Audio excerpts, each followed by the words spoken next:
متحدہ قومی موومنٹ کے deputy convener doctor Farooq Sattar اس وقت ہمارے ساتھ موجود ہیں اور ہم ان سے پوچھتے ہیں کہ آنے والے الیکشن میں متحدہ قومی موومنٹ کیا خیبر پختونخوا سے بھی اپنی نمائندگی کرے گی یا نہیں؟ اور جی کیا خیبر پختونخوا سے بھی آنے والے سال میں جو الیکشن ہونے والا ہے اس میں ان کی نمائندگی کرے گی؟ دیکھیں، یہ دودھ کا دودھ اور پانی کا پانی آج ہو گیا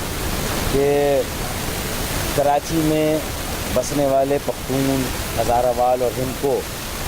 کس کے ساتھ آج انہوں نے اپنے اعتماد کا ووٹ دیا ہے، اس یقین کے ساتھ کہ مظلوموں کا انقلاب اور غریبوں کا انقلاب اگر کوئی برپا کر سکتا ہے، پاکستان کا کوئی نجات دہندہ ہے تو وہ قائد طریق الطاف حسین ہے، پاکستان کے عوام کے مسائل کا کوئی حل ہے تو وہ متحدہ قومی موومنٹ ہے۔ تو یہ ایک نئی تاریخ قائم ہوئی ہے یہاں پر، اور بڑا واضح میسیج ہے کہ نہ صرف آج سازشیں اپنی موت آپ مر گئیں بلکہ سازشی عناصر بھی آج اپنی موت آپ مر گئے۔ ایک واضح پیغام ہے کہ بھائی سے بھائی کو لڑانا بند کرو، سازشوں کو بند کرو، ہمیں مظلوم پختونوں کا، مظلوم اردو بولنے والوں کا خون بہانا بند کرو۔ یہ میسیج آج دیا ہمارے پختون بھائیوں نے، ہزارہ وال بھائیوں نے، اور یہ پیغام محبت، امن اور سلامتی صرف یہاں تک محدود نہیں ہے، اس کے اثرات ملک کے کونے کونے میں جائیں گے۔ اس کے اثرات فاٹا کے جو علاقے ہیں،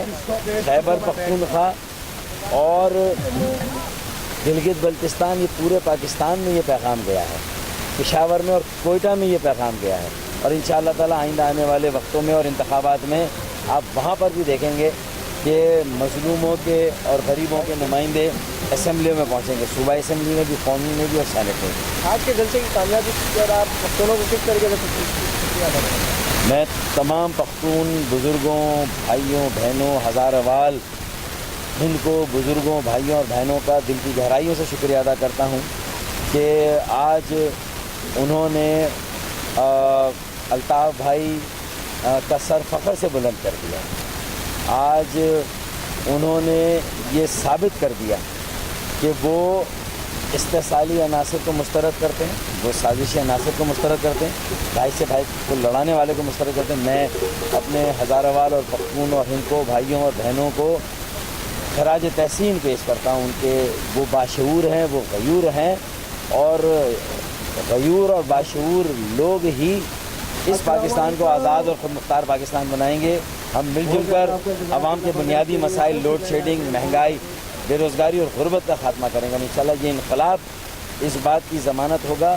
کہ ہر ایک کو باعزت روزگار ملے، سر چھپانے کی جگہ ملے، اور جسم